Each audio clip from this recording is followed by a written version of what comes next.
안녕하세요. 워런 버핏처럼 매일 신문을 박전무와 함께 읽으면서 투자의 고수가 됩시다. 워맨 신방 오늘 6월 26일 목요일 순서 시작하도록 하겠습니다. 오늘 제가 점심 약속도 있고 좀 미팅도 있어가지고 업로드가 좀 늦었습니다. 죄송합니다. 자, 오늘 늦었으니까 좀 빨리빨리 좀 볼 수 있도록 하겠습니다. 자, 댓글 몇 개 좀 읽어보고 가겠습니다. 가치관뿐 아니라 삶을 대하는 태도까지 닮으려 노력하고 있습니다. 벌써 1년이 된 것 같습니다. 하셨군요.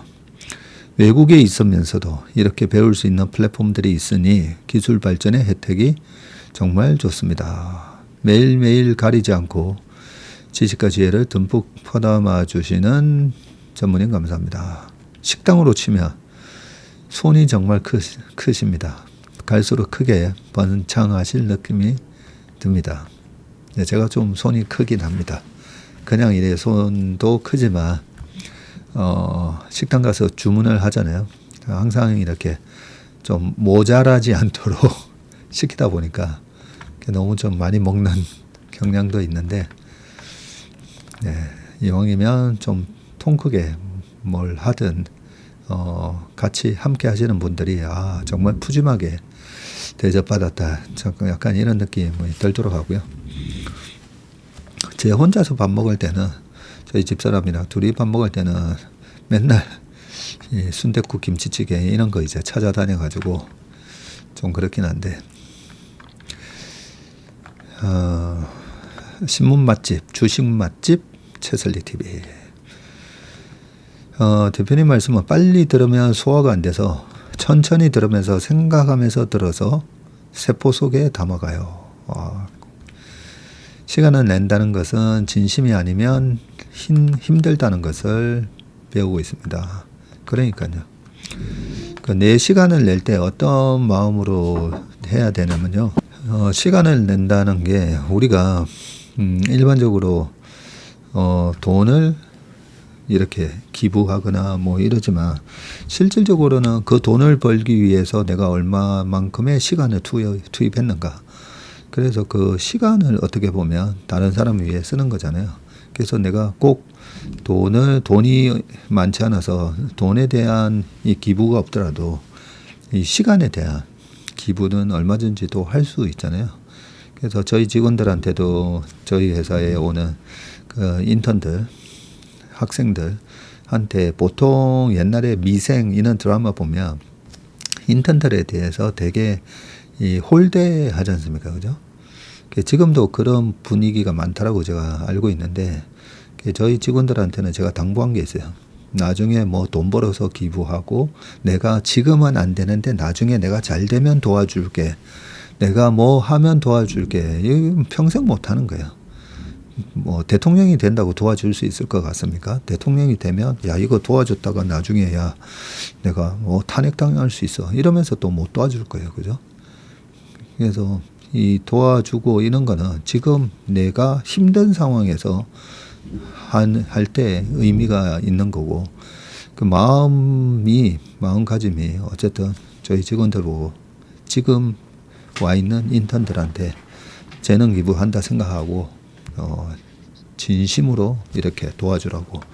그래서 저희 회사는 인턴 한 3주 정도 하면 벌써 기업 분석 발표를 하는데 발표 자료 보면 우리 오델이나 선구 매니저나 문의사나 최성무나 이렇게 많이 도와줬구나 이 티가 나거든요. 느림의 미학 저는 정속도로 힐링 포인트가 있어요. 퇴근 후 주로 주방에서 많이 들으시군요. 제가 들을 수 있는 것까지만 듣습니다. 전무님 이야기도 재미있고 주식하다 보면 희노애락이 많잖아요. 들으면서 같이 위로받고 기뻐하고 힘이 된다고 하셨습니다. 네. 삼성전자 인적 분할 찬성에 한 표요 하셨네요. 조금만 늦어도 혹시나 무슨 일이 있나 가족처럼 걱정되는 마음이 절로이네요. 오늘도 좀 걱정하셨겠습니다. 우리 얼마 전에 오셨던 김경찬 형님이시죠. 아이라이드하고 나서 듣습니다. 아이라이드가 뭐죠? 제가 아이라이드가 뭔지 잘 모르겠는데.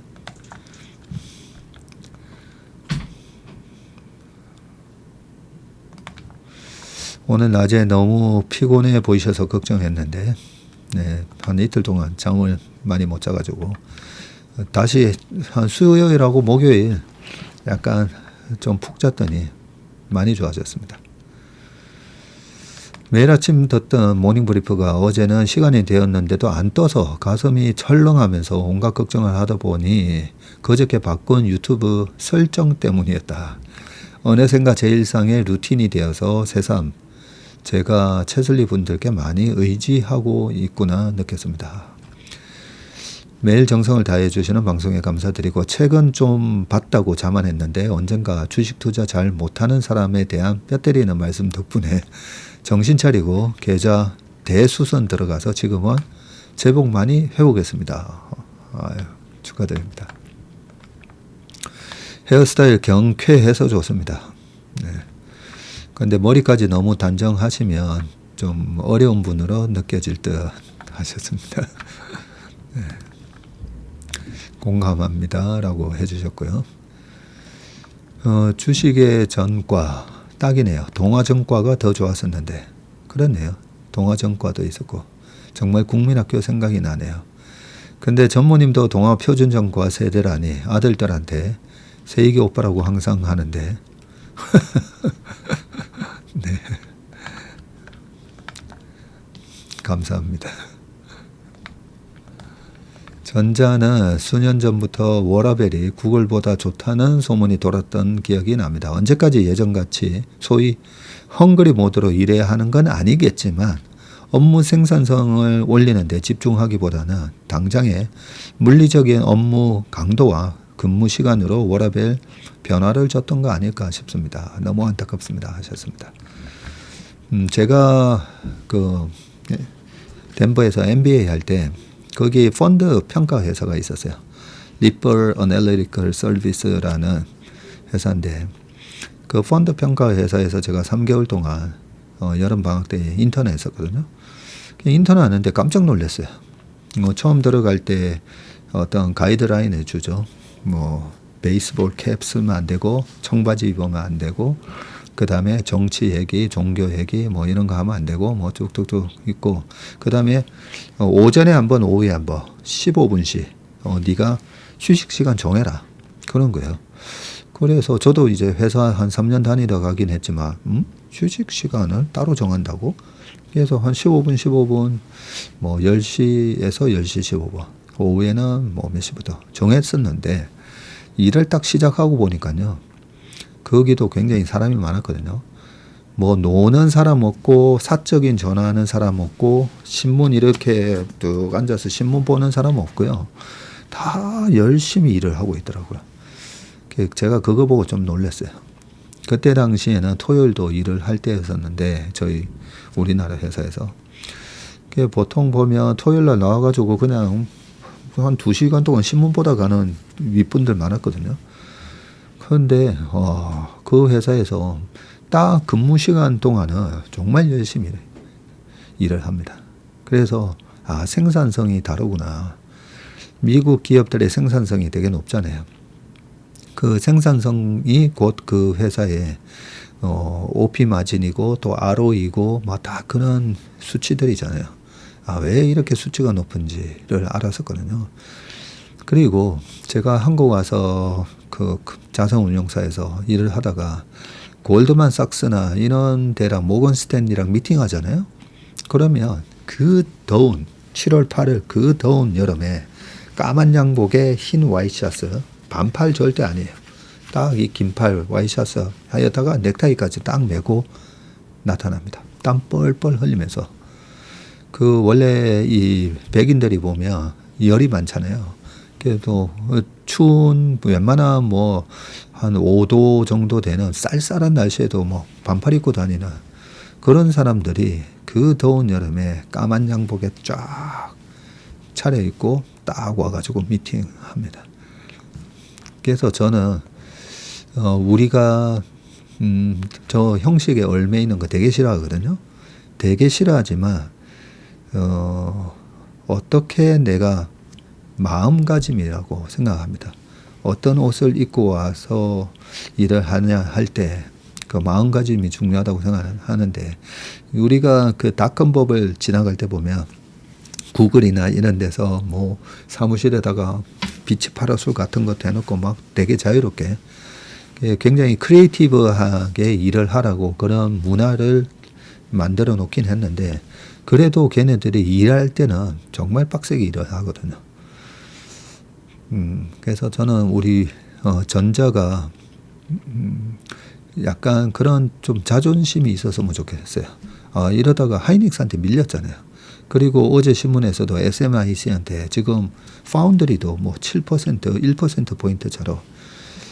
저는 이 존심으로, 야, 이게 우리가 삼성이 이렇게 하이닉스한테 밀리는 게 맞아 하면서 그런 좀 존심, 네, 그걸 가지고 좀 일을 하셔야 되는 거 아닌가 싶은데, 그렇게 지금 하는데 성과가 지금 당장 안 나올 수도 있고요. 근데 벌써 지금 1년 반 넘었잖아요.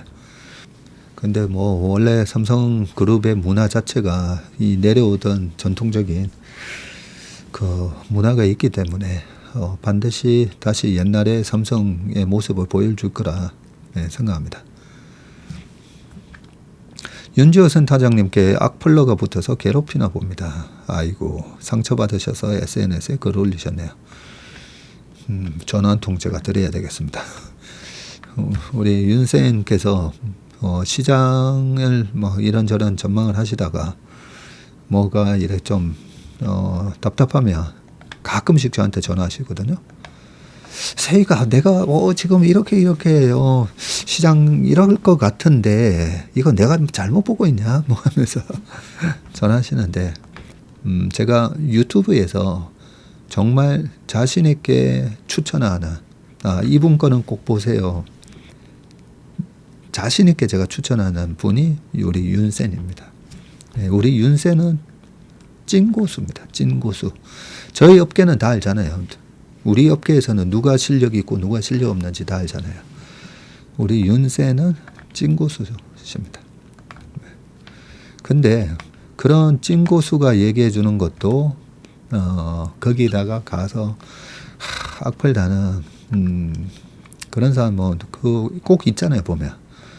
그게 약간 이 소시오패스들이 있거든요.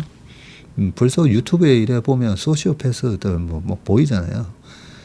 그런 사람들이 다른 채널 가서 대놓고도 욕하고, 채널 저는 윤센이나 또 뭐 여러 진짜 찐고수들 찾아가서 막 괴롭히잖아요. 네, 제가 위로의 전화 한번 드리겠습니다. 돌릴 수 없는 과거에 집착하지 말라. 대신 긍정적으로 생각해라. 중생들을 위한 삶의 연금술이네요. 감사합니다, 박풀살님. 네. 저희 어머니 보고 저희 형님하고 진짜 뭐 저희 형님이 보살님 그러거든요, 저희 어머니한테.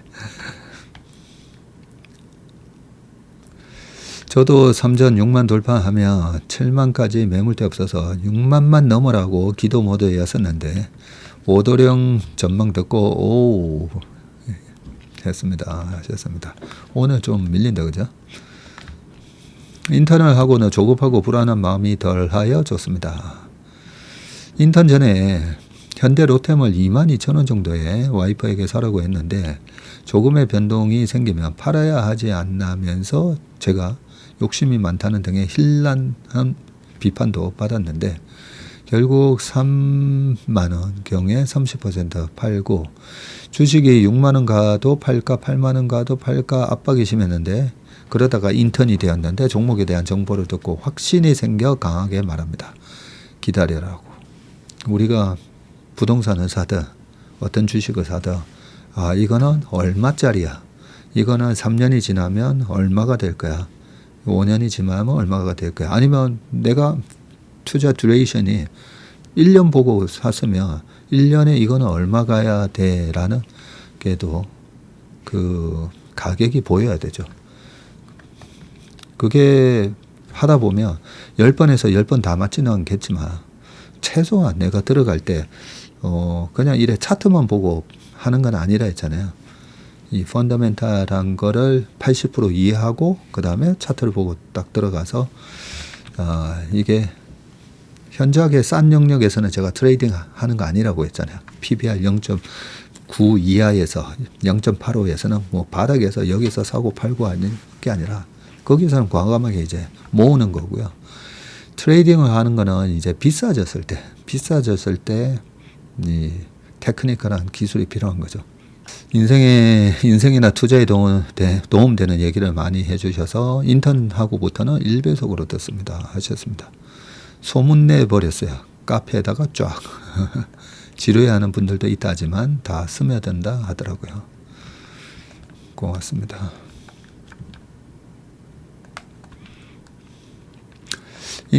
인턴십이 뷔페라는 말에 동감합니다. 제 느낌은 100만 원 이상의 가치가 있다고 생각합니다. 쉴 틈 없이 나오는 가치 있고 심도 있는 내용 다 소화하기가 쉽지 않습니다. 요새 자는 시간을 줄여서 공부 중입니다. 우리 신우영 학습부장님이 또 다뤄주셨네요. 14년간 생업으로 코스피 200 지수 선물만을 매매하며 단 한 번도 손실을 낸 적이 없습니다. 그런데 이번 6월물에서 총자산의 30%를 잃었습니다. 6월물에서 너무도 큰 손실 금액에 대한 충격과 의심해 본 적 없었던 제 자부심이었던 매매 전략에 대한 불신으로 아직도 어안이 벙벙합니다. 수조 원의 자금으로 수년 동안 선물 매매를 하신 것으로 알고 있습니다. 저로서는 그만한 포지션을 어떻게 운영할 수 있었는지 가늠조차 할 수 없네요. 전무님의 조언을 구하고자 댓글을 남깁니다. 네. 답변, 다른 댓글에 단타는 될 수 있는 한 하지 마세요. 단타는 한순간에 크게 물리면 끝장입니다. 라고 하셨고, 주식생활 40년에 단타로 돈 버는 사람 제 눈으로는 본 적이 없습니다. 하셨고요. 답변 감사합니다. 데이 트레이딩보다는 포지션 트레이딩을 주로 하였습니다. 단타 위주의 매매는 가급적 지양하였답니다. 예, 저는 이 질문만 딱 보더라도 숏 포지션 잡으셔서 그런 게 아닌가 생각하고요. 어제 점심 때도 저희 펀드 매니저들 동료랑 한 명은 벌써 이 9년째 개투하고 있고요. 한 명은 아직까지 운용사에 남아 있습니다. 그런데 그 얘기하다가 우리가 거의 모임에 같이 있었던 한 형님이 계셨는데 그 형님이 지금 전화번호도 이제 전화를 해도 안 받고 약간 행방불명 상황이거든요. 근데 그 형님이 2019년도에 저한테도 19억까지 지금 벌었다고 얘기하셨다가 2020년 연말하고 21년도에 그때부터 연락이 안 되고 그러다가 돈 빌려달라는 전화도 오고 네. 근데 지금은 이제 아예 연락이 안 됩니다. 근데 코로나 때도 별일 없었었는데 왜 그 좋은 3,000포인트가 넘어간 장에서 돈을 빌려달라고 연락이 오고 그 이후에 소식이 끊겼을까 생각해 보면 그 형님이 너무 오르고 내리고 막 다 이렇게 배팅을 선물하셨거든요. 근데 선물이 파생이 엄청나게 저기 레버리지가 높습니다. 레버리지가 뭐 우리가 신용 400% 이것만 하더라도 엄청 위험하잖아요. 1억으로 사업하다가 25%만 빠져도 깡통 되잖아요. 선물 6배, 7배 하는데 그래서 저는 우리가 이번에도 보세요. 이번에 제가 6월 달에 6월 말에 트럼프의 관세 영역으로 들어가기 때문에 쭉 올라가다가 이래 좀 밀릴 겁니다. 그런데 3,100 간다라고는 제가 6월 초 전망 자료 보시면 이 다 올라와 있잖아요. 그렇게 저는 전망 못했어요. 근데 그 대선 결과 나왔죠. 상법 개정 빠르게 추진한다 그러죠. 골드만삭스에서 한국 오버웨이트로 바꾸죠.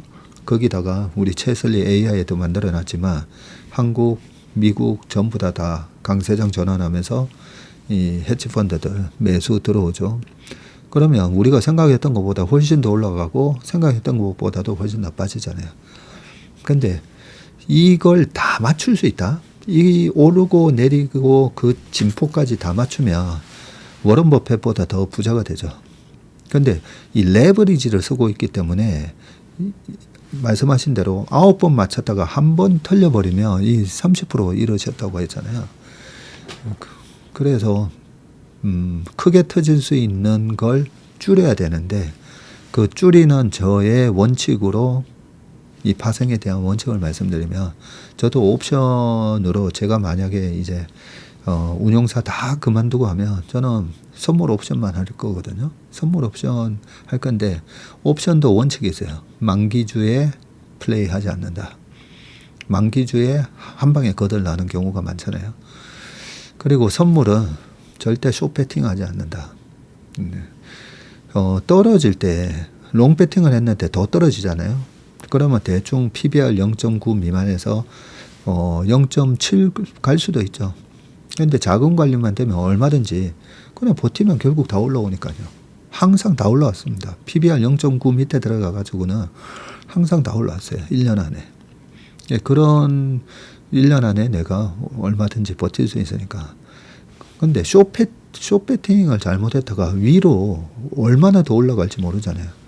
코로나 때 1,400에서 1,800에 이제 꺾입니다.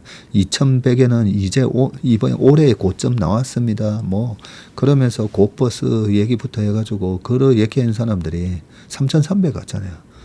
그냥 거기서 다 죽는 거예요. 그래서 조언을 드린다면 저는 롱배팅만 한다는 거죠. 롱배팅만 하고 롱배팅을 했을 때 추세 매매 하시는 분들은 철저하게 추세 매매 하시면 되는데 저는 추세 매매보다는 항상 이렇게 거물 던져놓고 낚시 던져놓고 PBR 0.9, 0.8일 때 포지션을 확 늘리고 그리고 올라가면 툭툭툭툭 이익 실현하고 그런 식의 매매를 하시면 절대 위험에 빠지지 않는다라고 생각합니다. 또 하나 이제 또 원칙은요. 너무 이 말씀을 많이 드렸는데 내가 10억이 있어도 자 1억으로 5억 만들고 5억으로 10억 만들고 했다고 해서 1억 할 때처럼 저는 10억을 갖고 또 다 풀데스팅 하면 안 된다고 생각합니다. 그래서 10억이 있어도 항상 1억이나 3억만 가지고 하는 거죠. 3억만 가지고 어차피 레버리지가 6배니까 3, 6, 18 하면 한 15억에서 20억까지 지를 수가 있잖아요. 네, 근데 혹시라도 잘못해서 이 깡통날 위기에도 3억만 날리는 거잖아요. 그죠? 근데 아직은 나에게는 7억이 있잖아요. 네, 신에게는 아직 12척의 배가 있습니다. 네, 그렇게 항상 자금 관리를 해놓고 선물 자체의 증거금 자체를 내가 언제든지 이 반대매매 당하는 상황이 나올 수 있다라고 생각하고 그렇게 하면 선물로 방금 말씀드렸던 그 원칙들 지키면 터질 수가 없습니다. 네, 좀 약간 좀 절실하신 것 같아서 좀 길게 말씀드렸습니다.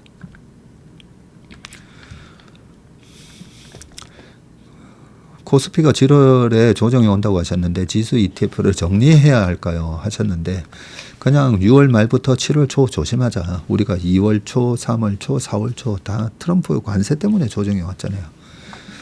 그래서 지금 이번에도 또 저게 해소가 완벽하게 되는지 안 되는지 모르겠지만 항상 주식 투자는 좀 신중하게 하는 게 맞기 때문에 약간 현금을 좀 마련을 해놓고 7월 초까지는 좀 관망을 하는 게 맞다 생각합니다.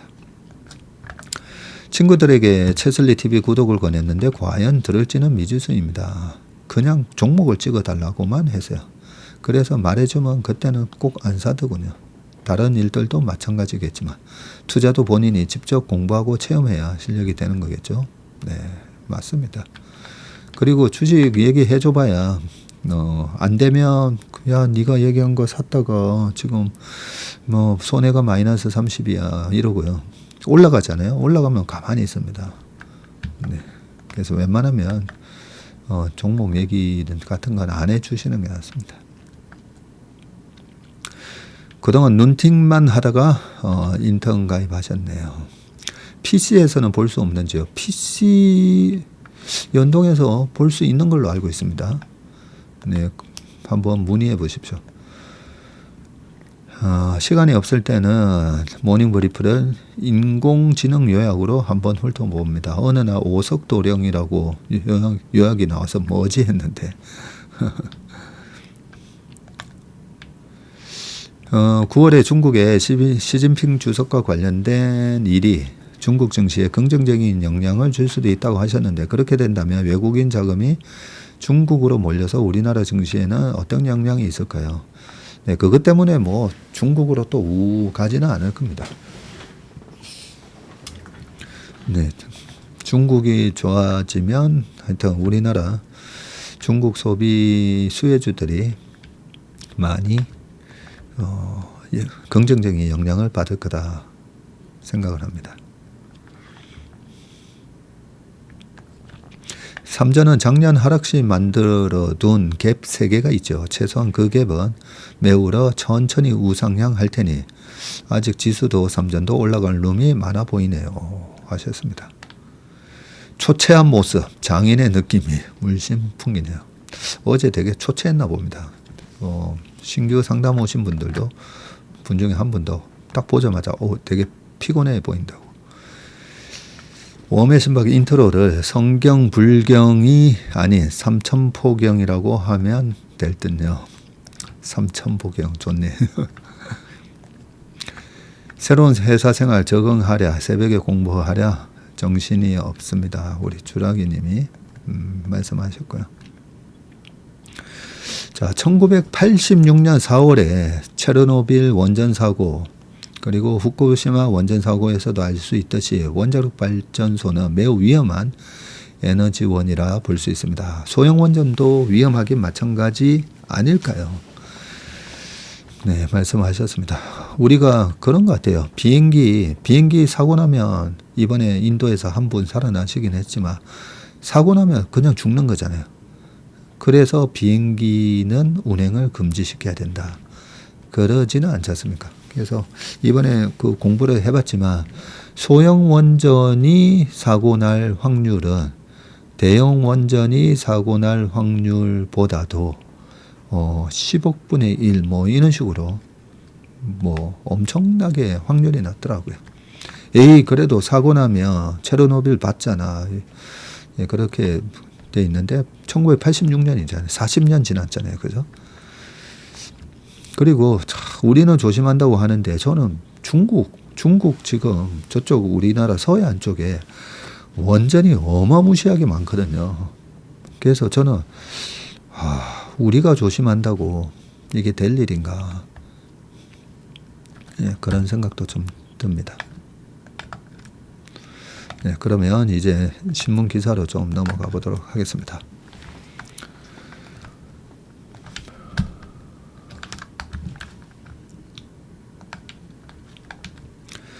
자, 첫 번째 기사는 AI 패권 전쟁 핵 융합으로 승부 날 것.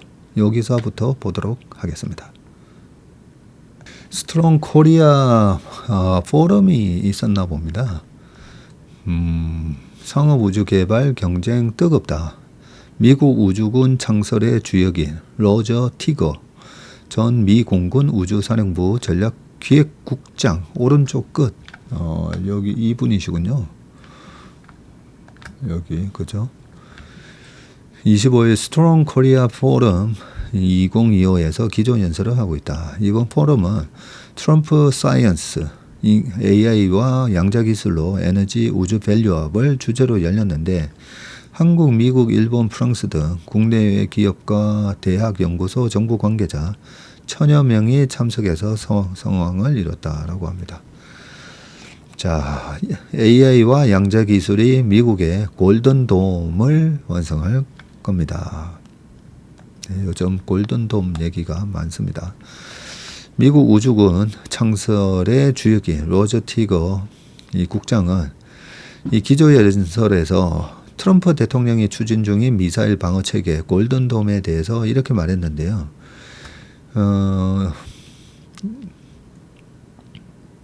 바로 옆에 용산 드래곤시티에서 열렸군요. 우주군은 트럼프 대통령이 집권 1기 시절인 2019년에 창설했고요. 티거 전 국장은 73년 만에 새로 생긴 군종인 우주군을 중심으로 미국 전체가 상업 우주를 맹렬하게 개척하고 있다면서 이는 미국 역사상 처음이라고 말을 했습니다. 그러면서 첨단 테크 기업과 군이 만나는 역사상 최대 규모 사업이 골든돔으로 발현될 것이라고 설명을 했는데, 그는 골든돔은 우주 기반 센서와 요격 체계, 첨단 지휘 통제 네트워크를 결합해서 적의 미사일을 초기 무력화하는 것을 목표로 하고요. 골든돔을 실현하기 위해서는 미국과 한국 간 긴밀한 협력이 필수라고 했습니다. 이런 협력의 첫걸음으로 올해 초 처음 열린 한미 통합 우주 훈련 폴라리스 해머 코리아를 언급을 했고요. 다른 기조 연설자인 댄 브루엣 전 미국 에너지부 장관은 핵융합 기술이 한미 에너지 동맹의 핵심이라고 강조를 했는데, 인류의 오랜 꿈이자 성배인 이 핵융합 시대가 다가오고 있다.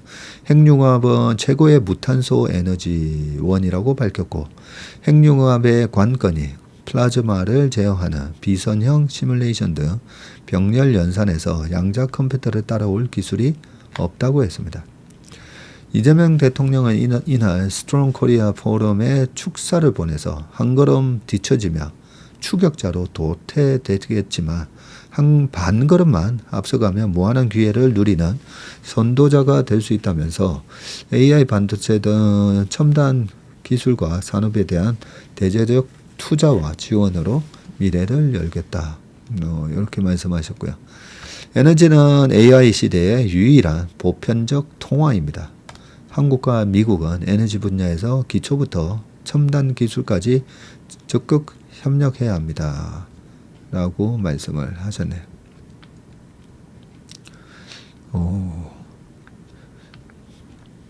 AI 양자 기술로 미 골든돔 완성. 팝콤 레비옹 노바스페이스 CEO가 이 스트롱 코리아 포럼에서 발표를 하고 있는데, 요 분이시네요. 왼쪽부터 홍순정 과학기술정보통신부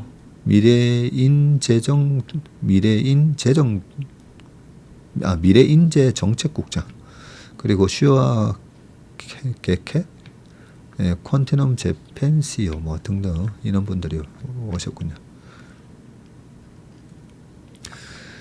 브루엣 전 장관은 AI 시대 에너지의 가치에 대해서 석유를 배럴이 아니라 비트로 표시해야 할 정도라고 표현을 했고요. LLM 학습을 위해서 대량의 에너지 투입이 필수라는 이유에 있었고요. 그는 에너지 분야 기술 발전과 관련해서 전기자동차 배터리 위주였던 연구가 에너지 알고리즘과 신경망 위주로 옮겨가고 있는데, AI가 최적의 전력 배분과 전력망 제어를 맡고 제조업에서는 탄소 배출량과 상품 탄소 발자국이 실시간 계측되는 기술이 속속 등장하고 있다는 진단이다. AI 시대에 역설적으로 화석 연료의 중요성이 더 커지고 있다고도 설파했는데, 러시아 우크라이나 전쟁과 석유 공급망이 일시적으로 위협받은 중동 상황에서 에너지는 무기라는 점이 극명하게 드러났고, 에너지 시스템이야말로 경제적 도구를 넘어선 전략 자산이라고 강조를 했고요. 이런 지경학적 관점에서 한미 간 LNG 협력을 또 강조하셨군요. 자, 이날 제언으로 AI 혁명이 에너지 전쟁으로 귀결될 수밖에 없다는 점을 갈파하면서 2030년까지 실리콘밸리에 엑사바이트 100만 테라바이트급 데이터 센터가 수십 개가 들어서면 수백 기가와트의 전력이 더 필요할 건데 미국은 새로운 전력 조달 방안과 회복력 있는 전력망을 필요로 한다고 설명했습니다. 이 점에서 한국이 최적의 파트너가 될 수 있는데 뛰어난 그리드 전력망 기업을 보유하고 있어서이고요. 한미 에너지 협력을 언급하면서 세계 LNG 운반선의 70% 이상을 공급을 하고 원자력 역량에 더해서 수소 에너지를 개발 중인 한국은 동맹국의 에너지 안보 확대에도 기여해 왔다고 강조를 했습니다. 차세대 에너지원으로 핵융합 기술을 언급을 했는데 한국의 초전도 핵융합 연구장치 개발에 대해서 한국 연구진이 1억 도 이상 플라즈마를 30초 이상 유지하는 데 성공하면서 세계적 모범 사례가 됐고 10년 안에 가시적인 시연이 이루어진다며 훌륭한 무탄소 에너지원으로 자리매김할 것이라고 했습니다.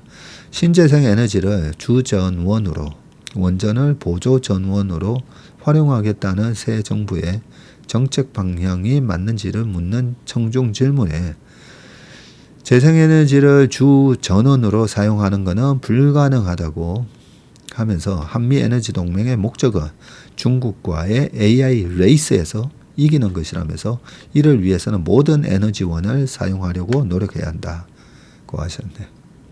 자, 핵융합, 가벼운 원자 핵이 하나로 합쳐지면서 태양처럼 엄청난 에너지를 만드는 방식인데 무거운 원자 핵을 쪼개서 에너지를 생산하는 원자력과는 정반대다라고 합니다.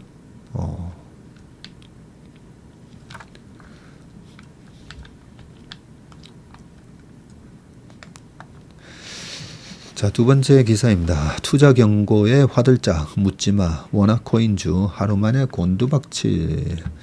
3주간 치솟던 스테이블 코인 테마주 무더기 급락을 했고요. 주가 과열주의보 제기되자 아톤 마이너스 14.4, LGCN에서 마이너스 11% 이렇게 이제 빠졌다는 건데 가파르게 치솟던 원화 스테이블 코인 관련 주식이 하루 만에 무더기로 폭락을 했는데요. 단기 급등에 따른 투자 과열 우려가 제기되자 매도 물량이 쏟아졌습니다. 단순 기대로 과도하게 반응했다가 급격히 꺼지는 묻지마 테마주의 전형적인 모습을 보였다는 분석이 나오고요. 증시에서 롤러코스터 장세가 펼쳐진 가운데 은행과 기업들의 원화 스테이블 코인 상표권 출원 경쟁은 치열해지고 있다. 네, 여기 주가 나오네요. 아톤, LGCN에서 IT센 글로벌, 신세계 INC, 헥토 파이낸셜, 한국정보인증, 그리고 더존 이렇게 쭉 되어 있네요. 그리고 원화코인 상표권을 출원한 기업들인데 국민은행, 하나은행, 카카오뱅크 등이 KBKRW, KB 이런 식으로 32개, 16개, 12개 이렇게 해놨네. 그래서에 따르면 주가 등락률 하위 50개 종목에 이 원화 스테이블 코인 테마주로 분류된 주식이 11개나 포함됐었다고 합니다. 좀 전에 아톤 이런 회사가 한국은행이 추진하는 중앙은행 디지털 화폐 CBDC 사업에 참여했다는 이유로 원화 스테이블 코인 테마주로 묶여서 최근에 올랐군요. 원화 스테이블 코인 발행을 추진한다고 발표한 IT센 글로벌도 이날 추락을 했고요. 자, 단기 급등으로 전날 거래가 정지된 카카오페이는 이날 거래가 재개되자마자 또 13% 이상 급상승을 해서 10만원 돌파를 했었다고 합니다. 이들 상장사 주가가 속절없이 무너진 건 기술력이나 구체적인 사업 계획 없이 정책 수혜의 기대만으로 급등했기 때문이라는 평가가 나오는데 주가가 단기 과열됐다는 경고가 나오자마자 급격히 조정받은 것이고요. 투자 심리가 빠르게 식으며 매물이 쏟아졌고 실체 없이 부풀려진 테마주의 허상이 이번에도 여실히 드러났다고 평가를 했습니다. 경고에 나선 한은 BIS. 한은은 이날 25년 상반기 금융안정보고서를 통해서 스테이블 코인의 가치 안정성과 준비자산에 관한 신뢰가 훼손이 되며 스테이블 코인 가치가 연동자산의 가치와 괴리되는 현상이 발생할 수가 있고, 이는 투자자들이 대거 자금 상환을 요구하는 코인런으로 이어져서 금융 시스템 전반의 리스크로 번질 수도 있을 것이라고 경고를 했습니다. 국제결제은행 BIS도 29일 발간할 예정의 연례보고서 초안에서 스테이블 코인은 안정적인 화폐의 역할을 충족하지 못하며 규제가 없어서 금융 안정성과 통화 주권을 위협할 수 있다고 했습니다.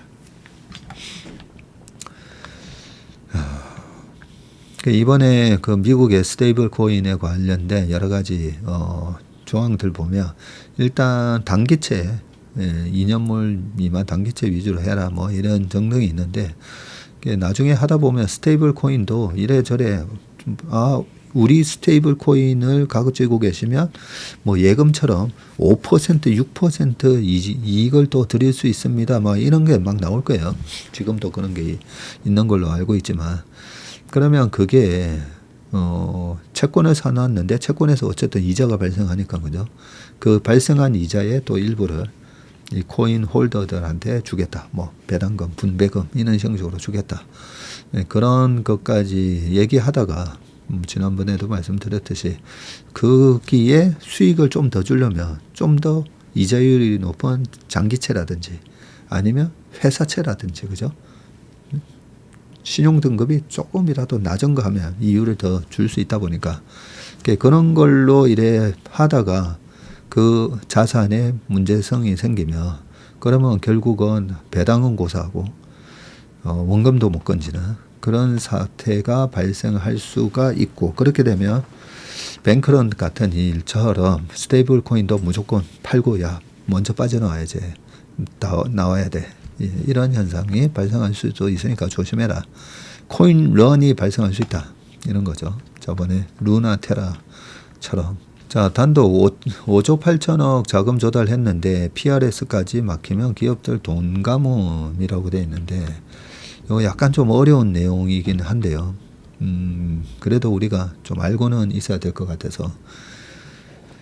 자, 자회사 주식담보 PR에서는 대출, 대기업 자금 조달이 어려워진다라고 되어 있는데, 이거는 리스크 관리 관련된 공부하시는 분들은 반드시 알아놓으셔야 되는 내용입니다. 대기업이 활발하게 활용하던 주가 수익 스왑, PRS예요. 보통 우리가 TRS, Total Return Swap이라고, 이 TRS도 되게 좀 어려운 개념이긴 한데, PRS, Price Return Swap이라는 게 있는데, 이 PRS 자금 조달에 빨간불이 들어왔다. 자, PRS는 회사가 갖고 있는 이 자회사 지분을 매각하면서 암묵적으로 되사올 것을 약속하는 식으로 자금을 끌어오는 파생상품 계약인데, 회계상으로는 부채로 잡히지 않아서 신종자금 조달 수단으로 급부상을 했고요. 하지만 회계감사인이 기업의 자금을 대주는 이 증권사가 이 돈을 대주고, 대기업은 자회사를 어떻게 보면 담보로 이 증권사로부터 PRS 계약을 해서 돈을 조달하는 거거든요. 그 증권사가 어쨌든 PRS 계약해서 돈을 대기업한테 줬는데, 그러면 이 준 돈을 뭘로 인식을 할 거냐? 대출로 인식해야 된다라고 회계감사인이 한 거죠. 그러면 돈을 준 쪽을 회계를 대출로 인식을 하면, 그러면 대기업은 뭐가 되죠? 돈을 빌렸기 때문에 여기는 보면 부채로 잡히지 않는다고 했는데, 대출을 받아간 쪽은 당연히 대출 언제든지 회수할 수 있으니까 이게 당연히 부채로 잡아야 되는 거죠. 근데 그동안에는 이 PRS를 이용해서 자금을 조달한 대기업에는 그걸 부채로 인식을 안 했다는 겁니다. 자, 이래서 이 금융과 관련된 이 파이낸셜 리스크 매니저가 필요한 겁니다. 자, 여기 PRS로 자금 조달한 기업들 쭉 나옵니다. 하나솔루션, 롯데주주, 효성화학, 롯데케미칼, SK이노베이션, 이마트, 한전, CJ E&M, 넷마블 도 있네요. 하이브 지분 2.6%를 갖고 2,200억 가까이 조달했고, 와, 하나솔루션 5천억, 이노베이션 1조 5천억. 자, 여기 PRS 계약 만기 시 주가가 기준가보다 낮거나 높으면 서로 차익을 물어주는 파생상품 계약이고, 기업들은 이 계약을 활용해서 비상장 자회사 주식을 매각을 했다가 암묵적으로 되사오는 방식으로 자금을 조달했다. 네. 이 담보로 해서 돈을 땡겨오면 뭐 부동산 담보 대출이나 자회사 주식 담보 대출이나 마찬가지로 이게 부채로 당연히 잡혀야 되는데, 이 회사가 A기업이 이렇게 오히려 주식을 매각한 것처럼 하고, 매각했으니까 돈이 이제 들어오는 건데, 근데 매각하면 실제로는 이게 진짜 매각을 했으면 그 대기업의 밑에 보면 관계회사 다 자회사 상황 다 나오잖아요. 뭐뭐 땡땡 자회사 100% 지분 소유 뭐뭐 하는. 그러면 그 지분이 또 없어져야 되거든요. 근데 또 지분이 없어지지는 않아요. 왜냐하면 이게 PRS 이런 식으로 매각한 것처럼 돼 있고, 그 매각 대금만큼 돈은 빌려주고, 그런데 증권사 입장에서는 그 자회사 주식을 사온 거나 마찬가지인데 떨어지면 어떡해요? 그죠? 주가 떨어지면. 주가 떨어졌을 때도 어떤 식으로든 어떻게 해서 보전을 해주는 그런 것까지 계약을 되어 있는 건데, 자, 여기 좀 더 읽어볼게요. IB업계에 따르면 이 대형 회계법인이 회계기준원 질의 과정에서 자회사 주식을 통해 체결한 이 PRS 계약은 지분 투자가 아니라 대출로 회계 처리해야 한다라고 하면서부터 이 문제가 발생했고요. 지난해부터 이 롯데그룹, 신세계그룹이 이 PRS를 활용해서 급전을 조달을 했습니다. 일종의 주식 담보 대출 성격에 가깝지만, 담보로 잡은 주가 등락에 따른 손익은 오히려 이 기업이 부담한다는 거죠. 특성에 따라서 PRS는 지금까지 회계상 부채가 아니라 자산으로 재무제표에 표시가 됐고요. 하지만 PRS 본질을 따져보면 분명히 회계 처리가 달라져야 된다. 왜냐하면 만기 도래시 연장을 통해 채권처럼 차환되는 PRS가 대부분이어서 실질적으로 고금리 대출과 다를 게 없다는 거죠. 증권사는 PRS가 대출로 잡히면, 또 증권사 입장에서는 왜 이걸 하느냐. PRS를 해서 돈을 준 걸 이걸 대출로 잡으면 이게 위험 가중 자산이 돼가지고요, 자금 조달에 차질이 생길 수 있습니다. 뭐 BIS 비율을 얼마로 맞춰라 뭐 이런 거에 다 영향을 주게 되는 거죠. 3일은 외부감사 대상 법인으로던 한 대형 증권사는 3일 회계가 외부감사인 대형 증권사는 PRS 딜에 참여하지 못하고 있고요. IB업계 관계자는 PRS 계약으로 기업의 자금을 적극적으로 대온 증권사들이 회계 이슈로 발을 빼기 시작했다고 합니다. 자, PRS 계약을 활용한 자금 조달이 막히게 되면 재무구조 개선에 나선 대기업들이 큰 타격을 받을 것으로 우려가 되고, 자칫 신용등급 하락으로 이어져서 각종 리스크가 전이될 수 있다. 쭉 되어 있는데,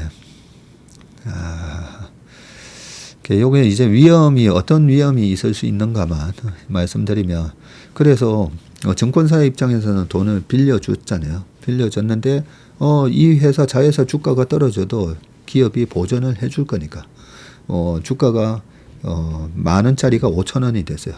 10,000원을 였을 때 1,000억을 대출해 줬는데 5,000원이 되면 500억이 손실이 나도 그 돈을 빌려간 대기업에서 그 프라이스만큼 500억 우리가 또 보전해 줄게. 올라오면 다시 또 받고 막. 근데 거기에 따른 이자 1,000억에 대해서 고율의 이자를 아마 내고 있었을 건데, 최악의 경우가 이 대기업이 망하는 경우예요. 자회사 담보로 해서 이렇게 돈 빌려줬는데 대기업이 망해버려가지고 아예 이 대기업이 가격 차만큼 다 보전을 해줘야 되는데 이걸 못하게 되는 거죠. 그게 예전에 2008년도 서프라임 모기지 사태 때 AIG 생명 뭐 이런 데가 그래 그 CDS나 뭐 이런 거 우리가 그거 보증 쓸게 모기지 그 대출 나간 거 잘못되면 내가 보증 쓸게 그거 보증 써주고 그 수수료 짭짤하게 받다가 아예 그 보증을 다 물어줘야 되는 상황이 되면서 그게 천문학적인 금액이 되다 보니까 조금씩 거기서 나오는 보증 수수료 먹다가 왕창 덤탱이 이제 쓰게 되면서 줄줄이 망했던 거죠. 이런 것 때문에 이쪽 지금 금융권에서 FRM이라고 하는 Financial Risk Manager의 그 중요성이 굉장히 커졌습니다. 그래서 실제 그런 시험이 있습니다. Financial Risk Manager라는 FRM이라는 시험이 있습니다. 내용 요 정도로만 아시고 자 그러면 제가 봤을 때는 이 최근에 증권사 주가가 되게 좋잖아요. 막 이런 것도 하면서 돈 빌려주고 고금리 받고 막 근데 이거는 대출로 안 잡히다 보니까 막 자기 자본 대비해서 막 빌려줄 수 있었을 겁니다. 이게 어떻게 보면 서프라임 모기지 사태 터지기 전과 사실 좀 비슷해요. 비슷한데 얼마나 이 대출 자산이 보증을 하는 그 대기업의 건전성에 따라서 이고 그 대기업이 만약에 문제가 생겼다. 어떤 대기업이 문제가 생겼다 했을 때 이 회사가 갖고 있는 PRS를 누가 돈을 빌려줬냐 봤을 때 어느 증권사가 이게 노출이 거기다가 많은 돈을 빌려줬다 하면 그 증권사 주가가 박살날 겁니다. 이런 거는 우리가 잘 알고 계셔야 됩니다. 증권주 되게 좋게 보거든요. 되게 좋게 보는데 이런 리스크가 있다라는 걸 오늘 이 기사 참 잘 봤네요. 우리 인턴분들은 아시겠지만 이 박성구의 스페셜 리포트 이제 올라갈 건데요. 오늘 찍었거든요. 오늘 찍은 거에 증권업에 관한 이 산업 리포트가 있으니까 그거 꼭 보시고 거기에는 요 내용은 담겨져 있지 않은데 리스크 포인트로 기억을 해 놓으시면 좋을 것 같습니다.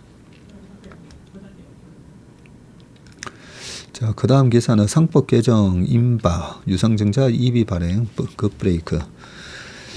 자, 이재명 정부가 추진하는 상법 개정안에 국회 통과가 임박하면서 지금 기업들의 자금 조달 환경이 한층 더 악화되고 있는데 개정안이 통과되면 기업들이 유상증자나 자회사 상장, 자사주를 활용한 교환사채 발행 등 주주이익에 반하는 결정을 내리기 어려울 것으로 우려된다라고 합니다. IB업계에 따르면 SK엠무브와 제노스코 등은 중복 상장 논란으로 거래소 심사에 제동이 걸리자 IPO를 잠정 중단했고요. LS그룹 역시 자회사 중복 상장 이슈를 피하기 위해서 당분간 상장 일정을 미루기로 결정했습니다. 유상증자도 위축 조짐을 보이고 있는데 이달 들어 유가증권 시장 상장사 중에서 주주 배정 후 실권주 일반 공모 방식의 유상증자를 한 기업은 한 곳도 없네요. 지난달까지 삼성 SDI를 비롯해서 포스코 퓨처엠과 하나 에어로스페이스 등이 조단위 유상증자를 진행한 것과는 대조적입니다. 기업들은 자사주를 담보로 한 EB 발행도 멈췄고요. 신주를 발행하지 않고 회사가 보유한 자사주를 담보로 자금을 조달하는 방법입니다. 상법 개정안에서는 자사주 소각을 의무화하는 법안을 발의하면서 이 방법도 막힐 가능성이 높다. 이 익스체인지를 본다라고 해가지고요. 자사주 막 들고 있잖아요. 꼭 자사주가 아니라 뭐 자회사 주식이든 아니면 투자 목적으로 사놨던 주식이든 내가 이 주식 이만큼 들고 있는데 100억 원어치 들고 있는데 요거를 가지고 익스체인지블 본드 교환 사채를 발행해가지고요. 그 교환 사채를 사간 입장에서는 금리는 되게 낮게 이 회사가 발행을 하고 금리 제로 금리야. 그 대신 이 회사 주식이 올라가면 니네 이 100억을 이 주식으로 바꿀 수 있는 얼마 가격에 확정된 그 가격으로 바꿀 수 있는 권리가 있는 거죠. 그래서 이 자회사 가치가 10,000원일 때 100억을 교환사채를 사간 입장에서 나중에 이 10,000원이 15,000원이 되고 20,000원이 되잖아요. 오, 나 그러면 이 회사 주식으로 돌려줘. 바꿔줘 해서 그 부채는 갚고 주식을 받아갔는데 이게 20,000원이 돼 있는 거죠. 그러면 100억에 대해서 이자는 없어도 200억이 되면서 엄청난 주가 차익을 얻을 수가 있습니다. 그게 바로 교환사채다. 근데 교환사채는 주식 수량이 더 늘어나는 건 아니에요. 그죠? 유상증자나 이거 뭐 신주 인수권부 사채, 그 다음에 전환사채. 전환사채는 그 100억을 이 발행한 회사의 주가가 쭉 올라가잖아요. 그러면 이 회사 주가로 신규로 발행을 해서 주식을 가져가는. 그러니까 전환사채는 아주 안 좋은 겁니다. 주주 입장에서는. 근데 교환사채가 여기 문제가 되는 거는 그렇게 교환사채로 할 수가 있는데 그 자사주를 교환사채도 발행하지 못하게 아예 그걸 소각시켜야 돼. 이러면 EB 발행도 안 되는 거죠. 자, 그 다음에 또 재미난 기사가 하나 있는데 러시아 우주의 핵 배치를 추진 AI 위성군으로 요격한다 라는 내용인데요. 여기도 골든돔이 나옵니다. 우주가 군사교전의 영역이 됐습니다. AI 등을 활용해서 우주 상황을 인식하고 위협에 실시간으로 대응하는 게 중요합니다. 세계 최대 우주 국방산업 컨설팅 기업인 노바스페이스의 파콤 레비용 CEO가 아까 이 스트롱 코리아 포럼에서 이런 얘기를 했군요. 우주가 육해공 사이버전에 이어서 제5의 전장으로 떠올라서 우주에서 누가 어떤 행동을 했는지 이해하는 우주 도메인 인식 능력이 중요해졌고요. 최근에는 우주 저궤도와 같은 엘리오라고 하는 저궤도와 다중궤도 구조 중심의 새로운 우주 아키텍처가 주류로 부상을 했다고 합니다. 미국의 골든돔은 미 전역에 걸쳐서 이 같은 다중궤도 방어 시스템을 구축하는 것을 목표로 하고 있는데 미국 본토를 위협하는 적국의 대륙간 탄도미사일 ICBM과 극초음속 미사일 등을 우주에서 포착을 해가지고 미사일이나 요격 위성 등으로 타격한다는 게 기본 골격이고요. 적군 미사일이 시속 28,000km, 마 22.8 이상으로 돌진하는 상황에서 미사일을 발사해서 이를 요격하는 것은 매우 복잡한 역학을 요구하는데 인터셉터, 요격기의 소형화와 추진 기술 등이 모두 해결돼야 된다고 하고요. 김기원 한국국방연구원 책임연구위원은 이분이시네요. 골든돔에 AI 및 양자 기술을 결합한 통합 전투 시스템이 필요하다고 하면서 IBCS는 아군의 전투기 및 지상 모든 레이더, 지대공, 지대지 미사일, 우주 관측 정보 등을 통합해서 적 위협에 대응하는 것이라면서 우주 공간의 요격 및 기동 작전에서 가장 중요한 부분이 될 것이라고 전망을 했네요. 한국도 우주 공간 위협에 그대로 노출되어 있는데 우리 군이 4.25 산업을 통해서 확보한 대형 정찰 위성 등 우주 자산의 보호가 시급하다는 분석이 나오고요. 2040년께 우리 정부와 기업이 보유한 위성은 750개에 달할 것으로 예상이 되는데 이를 보호할 전략 자산은 전무하다면서 러시아는 타국 군사 민간 위성을 무력화할 핵무기를 저궤도에 배치하려는 움직임을 보이고 있다면서 지난해 우주공간 핵무기 배치를 금지하는 내용을 담은 유엔 안전보장이사회 결의안이 제출이 됐지만 러시아의 거부권 행사로 부결이 됐군요. 우리 우주 자산 보호를 위해서 한국 기업이나 군 당국이 골든돔 프로젝트에 적극 참여해야 한다고 강조했습니다. 아까 뭐였죠? 육해공에서 사이버전에서 이제는 우주전까지. 자, 마지막 기사입니다. 4년 기다렸는데 카카오뱅크 우리사주 탈출 눈앞에서 주르르. 카카오뱅크 좀 빠지나요? 자, 스테이블 코인 열풍에 최근 한 달 주가가 60% 넘게 뛴 카카오뱅크가 하락세로 돌아섰다. 1년 후부터 주가가 줄고 공모가를 넘지 못해서 우리 사주 청약 후 4년 동안 오매불망 요즘 우리 모닝브리프에서 오성 매니저의 불장전망 오매불망이 여기도 나오네.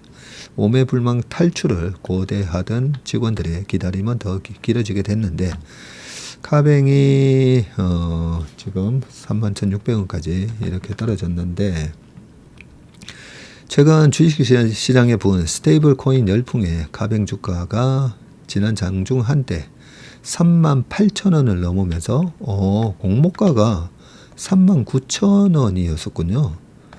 그런데 관련주를 끌어올릴 스테이블 코인 테마에 대한 관심이 사그라들면서 공모가 주가 격차는 다시 벌어지고 있다라고 되어 있습니다. 21년도에 카뱅이 상장하면서 그때 카카오 주가도 고점 쳤잖아요. 야, 이때 94,400원까지 갔었네요. 94,400원까지. 지난 3년 동안 부진하던 카뱅 주가는 최근 급등세를 보였고요. 카뱅이 참여한 컨소시엄이 태국 가상은행 인가를 획득했다는 소식도 호재였지만 카카오페이와 함께 스테이블 코인 수혜주로 떠오르는 게 주가에 큰 영향을 미쳤다. 스테이블 코인은 미국 달러화를 비롯한 이 법정 화폐 가치와 연동해서 안정적인 가격을 유지할 수 있도록 설계한 가상자산이죠. 미국에서는 이 스테이블 코인 관련법 지니어스 액트가 상원 문턱을 넘고 한국에서도 원화 기반 스테이블 코인 관련 법이 발의되면서 수혜 종목으로 투자자가 몰렸고요. 2021년 카뱅 IPO 당시 우리 사주 청약에 참여한 직원들에게는 희소식이었는데 드디어 공모가보다 높은 가격의 주식을 처분해서 투자 이익을 기대할 수 있게 됐다는 기대가 나왔고 상장 직후 주가가 9만 원을 넘어서 공모가를 크게 웃돌았지만 직원들이 우리 사주를 처분할 수 있게 된 이후부터 지금까지는 주가가 줄고 공모가를 밑돌았습니다. 우리 사주는 보통 1년 보호 예수가 적용되기 때문에 이 퇴사하지 않는 이상 상장 직후 1년 동안은 주식을 처분할 수가 없습니다. 카뱅은 공모가 39,000원에 1인당 평균 12,560주를 청약을 했고 약 4억 9천만 원어치군요.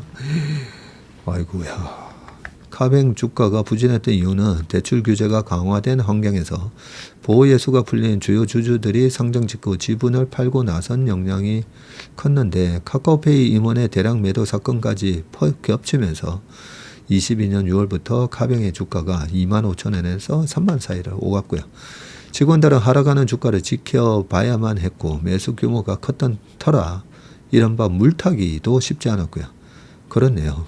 5억 정도 되는데 여기다가 뭐 5천만 원 정도 더 물타기 한다 한들 야, 지난해 말 우리 사주 조합 주식수가 201만여 주로 6명 중 1명꼴이 아직 주식을 보유하고 있고요.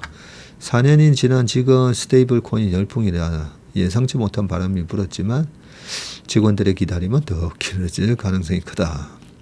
세계적인 스테이블 코인 열풍을 이끈 미국 서클 주가가 최근 이 거래일 동안 연속 하락했고요. 국내에서도 관련 종목이 일제히 약세로 돌아섰습니다.